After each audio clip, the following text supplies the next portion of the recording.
200 سال یعنی 2 صدیوں تک قائم رہنے والی ایک مسلم سلطنت جس کی بنیاد ظہیر الدین بابر نے 1526 میں رکھی۔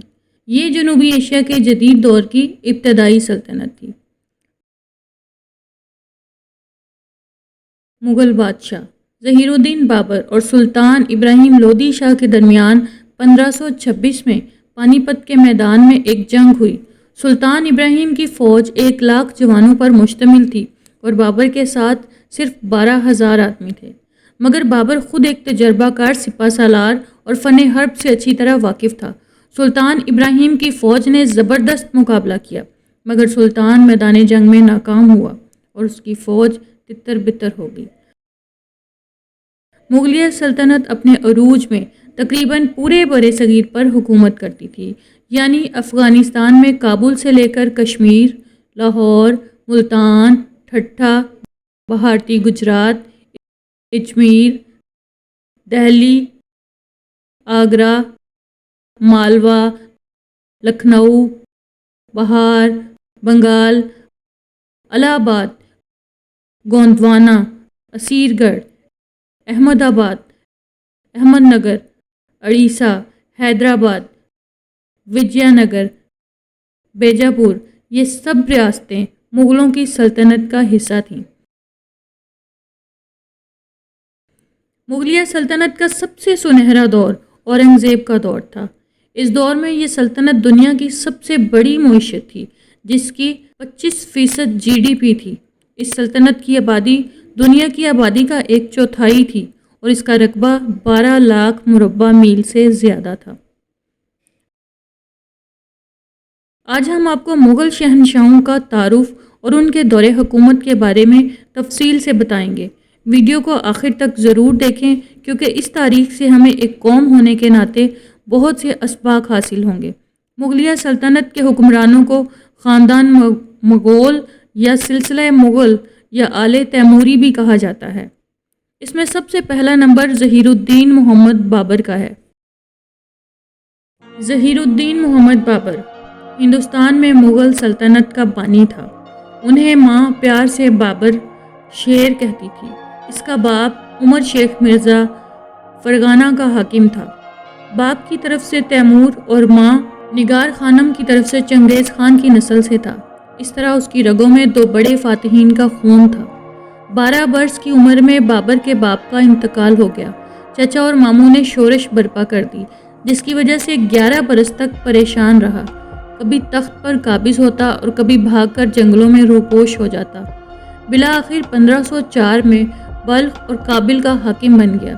یہاں سے اس نے ہندوستان کی طرف اپنے مقبوضات کو پھیلانا شروع کیا۔ 12 سال کی عمر سے مرتے دم تک اس بہادر بادشاہ کے ہاتھ سے تلوار نہ چھوٹی اور اپنی آنے والی نسلوں کے لیے ہندوستان میں ایک مستقل حکومت کی بنیاد ڈالنے میں کامیاب ہوا۔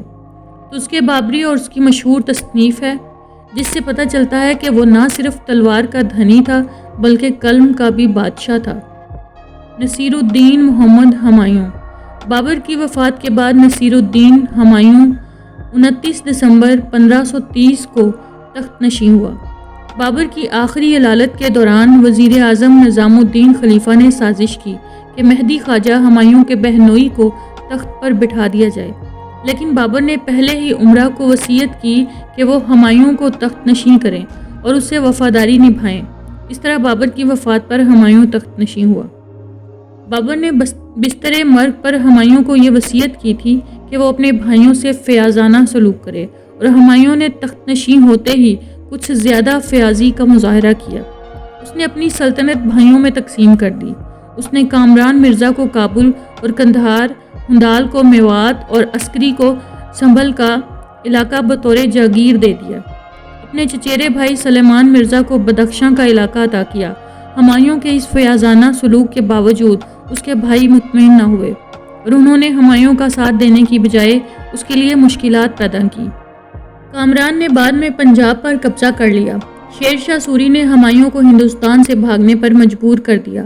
ہمایوں نے لاہور کی راہ لی، مگر افغان فوج نے اسے یہاں سے بھاگنے پر مجبور کر دیا۔ وہ ملتان جا پہنچا، مگر وہاں سے بھی نکلنا پڑا۔ وہ سندھ میں عمر کوٹ پہنچا، جہاں کے راجا نے اسے خوش آمدید کہا، یہاں اکبر کی ولادت ہوئی، مگر افغانوں نے اسے چین سے نہ بیٹھنے دیا۔ وہ ایران کی طرف نکل گیا، مگر اس کا بیٹا اکبر اپنے چچا کامران مرزا کے ہاتھوں لگ گیا۔ ایران کے بادشاہ نے اسے خوش آمدید کہا اور ہر ممکن مدد کا وعدہ کیا۔ ہندوستان کی حکومت دوبارہ حاصل کرنے کے بعد ہمایوں طویل عرصہ زندہ نہ رہا۔ وہ ایک شام کو اپنے کتب خانہ کی سیڑھیاں اتر رہا تھا کہ اذان مغرب کی آواز سنی۔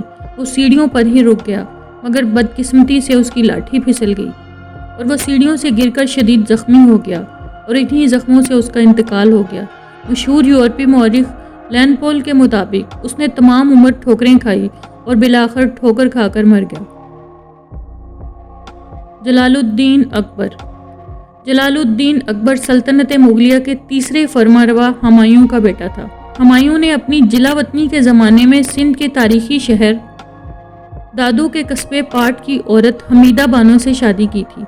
اکبر اسی کے بطن سے 1542 میں سندھ میں عمر کوٹ کے مقام پر پیدا ہوا۔ اکبر نے نہایت اعلیٰ دماغ پایا تھا۔ ابو الفضل اور فیضی جیسے عالموں کی صحبت نے اس کی ذہنی صلاحیتوں کو مزید ابھارا۔ اکبر نے ایک ہندو عورت جودھا بائی سے بھی شادی کی، جو اس کے بیٹے جہانگیر کی ماں تھی۔ جودھا بائی نے مرتے دم تک اسلام قبول نہیں کیا۔ اکبر نے دین الہی کے نام سے ایک نیا مذہب بھی جاری کیا، جو ایک انتہا پسندانہ قدم تھا اور اکبر کے ہندو رتنوں کی مسلسل کوششوں کا نتیجہ تھا۔ دین الہی کی وجہ سے اکبر مسلمان امراء اور بزرگان دین کی نظروں میں ایک ناپسندیدہ شخصیت قرار پایا۔ وہ خود ان پڑھ تھا، لیکن اس نے دربار میں ایسے لوگ جمع کر لیے تھے جو علم و فن میں نابغہ روزگار تھے۔ انہی کی بدولت اس نے 50 سال بڑی شان و شوکت سے حکومت کی اور مرنے کے بعد اپنے جانشینوں کے لیے ایک عظیم و مستحکم سلطنت چھوڑ گیا۔ شہنشاہ اکبر اعظم کے اہم درباریوں میں وہ 9 رتن بھی شامل تھے، جن میں سے ہر ایک اپنی جگہ باکمال تھا، اور ان سب کی زندگی کے چند اہم پہلو ان کی وہی پہچان بنے جس کی وجہ سے آج بھی ان کا ذکر مختلف شعبوں میں اہم سمجھا جاتا ہے۔ ان کے بارے میں تفصیل سے ہم آپ کو اگلی ویڈیو میں آگاہ کریں گے، لیکن یہاں ان کے نام بتا دیتے ہیں۔ راجہ بیربل، ابو الفضل فیضی، ابو الفضل علامی، تانسین، عبد الرحیم خان خانہ، راجہ مان سنگھ، ملا دو پیازا، راجہ ٹوڈر مل، مرزا عزیز کو کوکل تاش۔ اکبر نے اپنے ترکہ میں 5000 ہاتھی، 12000 گھوڑے، 1000 چیتے، 10 کروڑ روپیہ، بڑی اشرفیوں میں 100 تولے سے 500 تولے تک کی 1000 اشرفیاں، 272 من غیر مسکوک سونا، 370 من چاندی، 1 من جواہرات جس کی قیمت 3 کروڑ تھی چھوڑا۔ نور الدین جہانگیر۔ اکبر اعظم کے 3 لڑکے تھے، سلیم، مراد اور دانیال۔ مراد اور دانیال باپ کی زندگی ہی میں شراب نوشی کی وجہ سے مر چکے تھے۔ اکبر اعظم کی 1605 میں وفات کے بعد شہزادہ سلیم نور الدین جہانگیر کے لقب سے تخت نشین ہوا۔ اس نے کئی مفید اصلاحات نافذ کیں۔ کان، ناک اور ہاتھ وغیرہ کاٹنے کی سزائیں منسوخ کیں۔ شراب اور دیگر نشہ آور اشیاء کا استعمال حکماً بند کیا۔ کئی ناجائز محصولات ہٹا دیے۔ خاص دنوں میں جانوروں کا ذبح کرنا بند کر دیا۔ فریادیوں کی داد رسی کے لیے اپنے محل کی دیوار سے ایک زنجیر لٹکا دی، جسے زنجیر عدل کہا جاتا تھا۔ بادشاہ جہانگیر اپنی تذکرہ جہانگیری میں لکھتے ہیں کہ عطر گلاب میرے عہد حکومت میں ملکہ نور جہاں کی والدہ نے ایجاد کیا تھا۔ جہانگیر مصوری اور فنون لطیفہ کا بہت شوقین تھا۔ اسے شکار سے بھی رغبت تھی۔ شراب نوشی کے باعث آخری دنوں میں بیمار رہتا تھا۔ گرمیوں کے موسم میں اس نے کشمیر میں قیام کیا۔ کچھ عرصہ وہاں مقیم رہنے کے بعد 1627 میں کشمیر سے واپس آتے وقت راستے ہی میں بھنبر کے مقام پر انتقال کیا۔ اس کی میت کو لاہور لایا گیا، جہاں دریائے راوی کے کنارے باغ دلکشا لاہور، جسے اب شادرہ کے نام سے جانتے ہیں، دفن ہوا۔ یہ مقام اب مقبرہ جہانگیر کے نام سے مشہور ہے۔ شاہجہاں۔ شہاب الدین محمد شاہجہاں اول یا مرزا شہاب الدین بیگ محمد خان خرم، پیدائش 5 جنوری 1592، وفات 22 جنوری 1666۔ سلطنت مغلیہ کا 5واں شہنشاہ تھا، جس نے 1628 سے 1658 تک حکومت کی۔ شاہجہاں کا عہد مغلیہ سلطنت کے عروج کا دور تھا۔ اور اس دور کو عہد زریں بھی کہا جاتا ہے۔ 1658 میں شاہجہاں کو اس کے بیٹے اورنگزیب عالمگیر نے معزول کر دیا۔ شاہجہاں کی تعمیرات سے دلچسپی اور اس کے عہد میں تعمیر ہونے والے تعمیری شاہکار آج بھی قائم ہیں۔ اسے مغلیہ سلطنت کا عظیم ترین معمار شہنشاہ یا انجینئر شہنشاہ بھی کہا جاتا ہے۔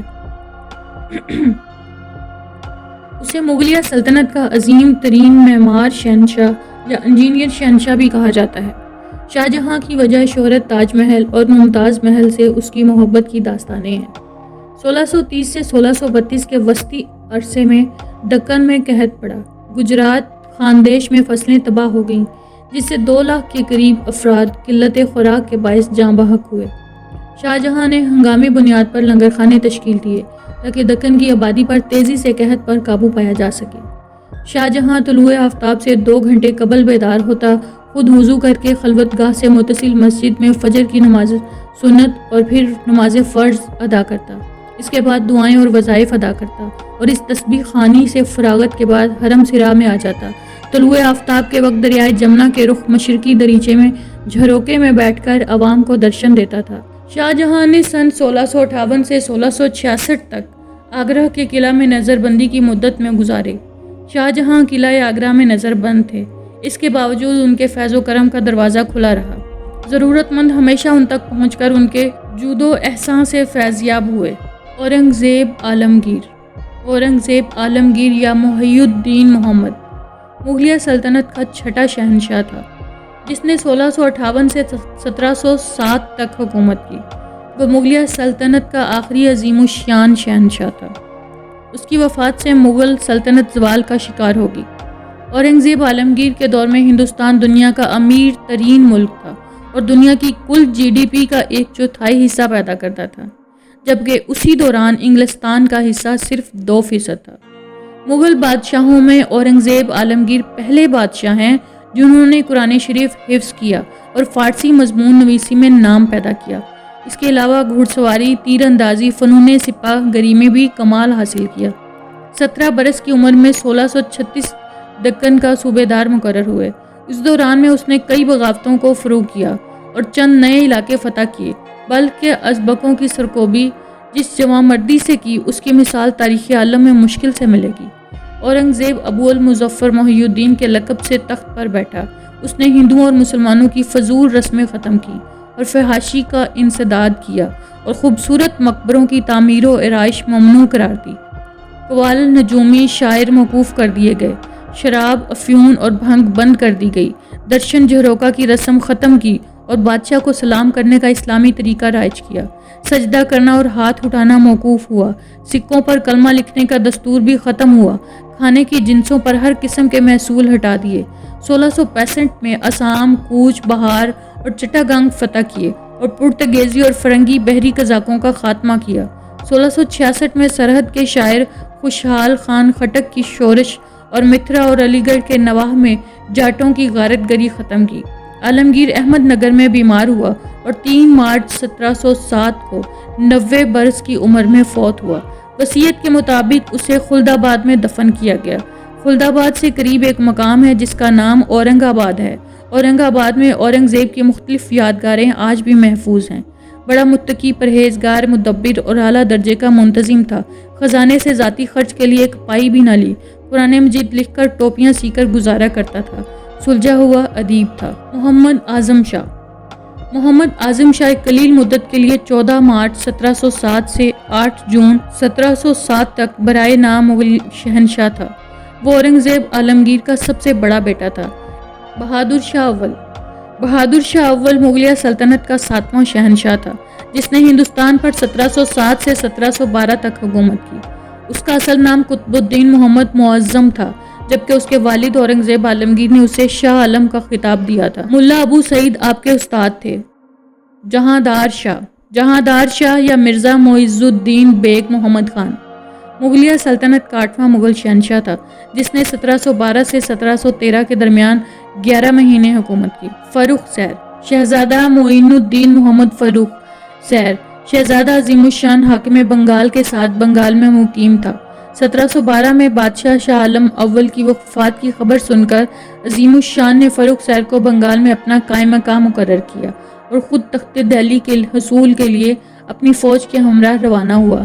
شہزادوں کی تخت نشینی کی خون ریز جنگوں کے بعد شہزادہ معز الدین جہاندار شاہ تخت طاؤس کا وارث بنا۔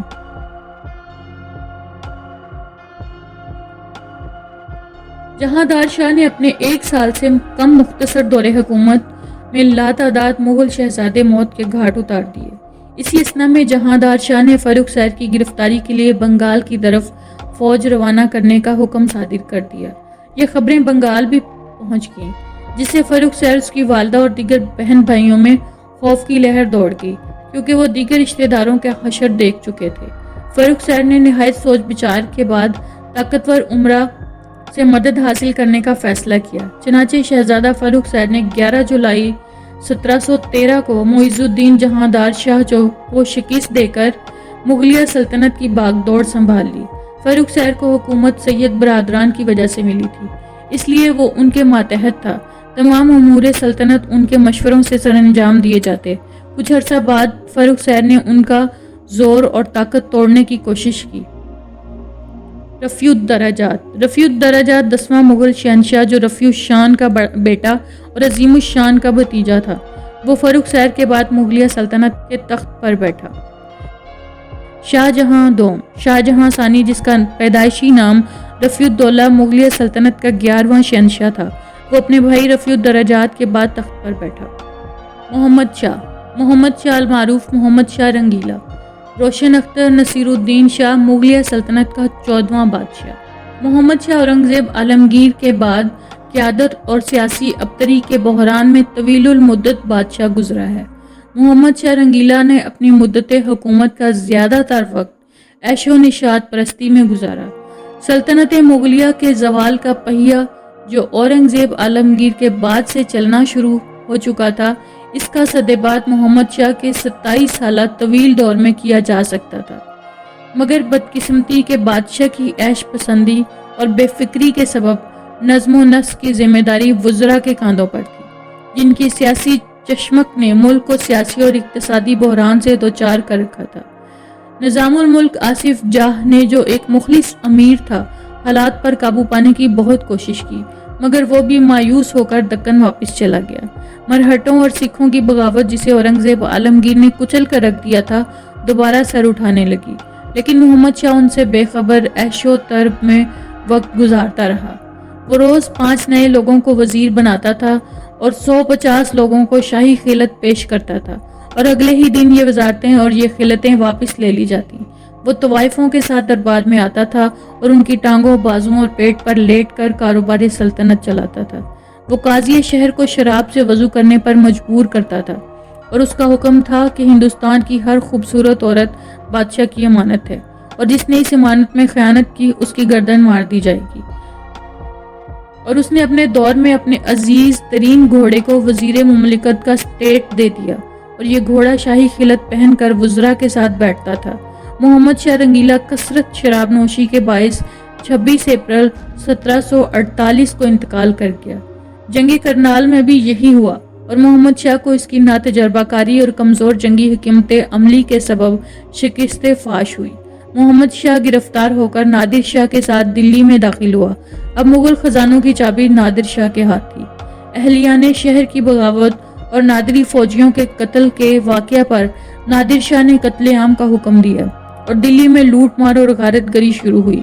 نادر شاہ جب دلی سے لوٹا تو اس کے ہمراہ بیش بہا دولت تھی۔ دریائے نور، کوہ نور، تخت طاؤس، ہزاروں ہاتھی اور جنگی گھوڑے اور جواہرات اس میں شامل تھے۔ جو مال و جواہر اس کے ہاتھ لگا، اس کی قیمت کروڑوں کے قریب بتائی جاتی ہے۔ اس کی قیمت کا اندازہ اس بات سے لگایا جا سکتا ہے کہ نادر شاہ نے اپنی سلطنت میں 3 سال تک ٹیکس وصول نہ کیا۔ نادر شاہ کے ہاتھوں مغلیہ سلطنت کو شکست کے بعد پھر سنبھلنے کا موقع نہیں ملا۔ احمد شاہ بہادر مغل شہنشاہ محمد شاہ کا بیٹا تھا۔ عالمگیر ثانی مکمل نام عزیز الدین عالمگیر 3 جون 1754 سے 29 نومبر 1759 مغلیہ سلطنت کا شہنشاہ تھا۔ شاہجہاں سوم شاہجہاں ثالث قلیل مدت کے لیے مغل شہنشاہ تھا۔ یہ بادشاہ اورنگزیب عالمگیر کے سب سے چھوٹے بیٹے کام بخش کے سب سے بڑے بیٹے مہیّز سنت مرزا کا بیٹا تھا۔ 1759 میں مختصر مدت کے لیے اسے بادشاہ بنایا گیا۔ اس کے پاس اختیارات نہیں تھے۔ اصل اختیارات وزیر اعظم عماد الملک اور مرہٹوں کے پاس تھے، تاہم بعد میں اسے معزول کیا گیا اور اس کا دور حکومت تقریباً 10 ماہ تھا۔ شاہ عالم ثانی کا پورا نام مرزا عبداللہ علی گوہر بہادر تھا۔ شاہ عالم ثانی مغلیہ سلطنت کے 16ویں شہنشاہ تھے، جنہوں نے 1760 سے 1806 تک بحیثیت مغل شہنشاہ ہندوستان پر حکومت کی۔ شاہ عالم مغلیہ سلطنت کے عہد زوال کا آخری بااثر مغل شہنشاہ تھا، جس کے دور حکومت میں مغلیہ سلطنت میں خود مختار ریاستوں اور سلطنتوں کا قیام عمل میں آیا، اور مغلیہ سلطنت کی حدود سمٹ کر دہلی تک محدود ہو چکی تھی۔ شاہ عالم کے آخری دور میں یہ مقولہ مشہور ہو چکا تھا کہ حکومت سے شاہ عالم از دلی تا پالم۔ پالم دلی کا قریبی علاقہ ہے۔ شاہ عالم نے 18 سال بینائی کے بغیر گزارے اور 19 نومبر 1806 کو شاہ عالم نے 78 سال کی عمر میں لال قلعہ دہلی میں انتقال کیا۔ مہرولی میں تدفین کی گئی۔ بیدار بخت محمود شاہ بہادر ایک غاصب مغل بادشاہ تھا، جسے غلام قادر روہیلہ نے شاہ عالم ثانی کو معزول کرنے کے بعد ناصر الدین محمد کوچک جہاں شاہ بادشاہ غازی کے لقب سے تخت نشین کروایا۔ محمود شاہ محض 2 مہینے ہی برسرِ تخت رہا کہ مرہٹوں نے اس کی حکومت کا خاتمہ کر دیا۔ اکبر شاہ ثانی مغلیہ سلطنت کا 18واں شہنشاہ اور شاہ عالم ثانی کا فرزند تھا۔ شاہ عالم ثانی کی وفات کے بعد اس کا بیٹا اکبر شاہ تخت ہند پر متمکن ہوا۔ وہ اپنے باپ کی طرح بے اختیار و برائے نام حکمران تھا۔ اصل اختیارات انگریزوں کے پاس تھے۔ بادشاہ کے پاس لال قلعہ دہلی کے اندر تک محدود تھے۔ بادشاہ کو شاعری، شطرنج اور موسیقی سے شغف تھا۔ 1835 میں شہنشاہ نے اپنے سفیر رام موہن رائے کو برطانیہ بھیجا تاکہ وہ حکومت برطانیہ سے شاہی وظیفہ میں اضافے کا معاملہ طے کرے، کیونکہ شہنشاہ کے لیے انگریزوں کی طرف سے فدوی خاص کے الفاظ بھی حذف کر لیے گئے۔ رام موہن رائے نے سینٹ جیمز کی عدالت میں اپنی درخواست پیش کی اور شہنشاہ کے حق میں دلائل دیے، مگر اس کا کوئی نتیجہ نہ نکلا۔ اس دوران شہنشاہ کی وفات ہو گئی۔ انگریزوں نے نظام حیدرآباد اور نواب اودھ کو اکسایا کہ وہ اپنے لیے بادشاہ کا لقب اختیار کریں۔ نواب اودھ نے بادشاہ کا خطاب قبول کر لیا اور بادشاہ کا لقب اختیار کیا، مگر نظام نے انکار کر دیا۔ صرف یہی نہیں، سندھ کے تالپور اور کلہوڑوں نے شہنشاہ کا ادب و احترام برقرار رکھا۔ اکبر شاہ ثانی نے 28 ستمبر 1837 کو وفات پائی۔ بادشاہ اپنی زندگی کے آخری ایام میں معدے کی بیماریوں کا شکار ہو گیا۔ جسمانی کمزوری کے باعث صاحب فراش رہا۔ مرحوم بادشاہ کو درگاہ خواجہ قطب الدین بختیار کاکی کے ساتھ مہراولی دہلی میں دفن کیا گیا۔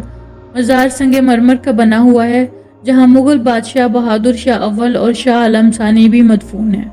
بہادر شاہ ظفر 1857 کی پہلی جنگی آزادی کے وقت بہادر شاہ ظفر 82 سال کے تھے جب ان کے سبھی بچوں کا سر قلم کر کے ان کے سامنے انگریز تھال میں سجا کر ان کے سامنے تحفے کی شکل میں لائے تھے۔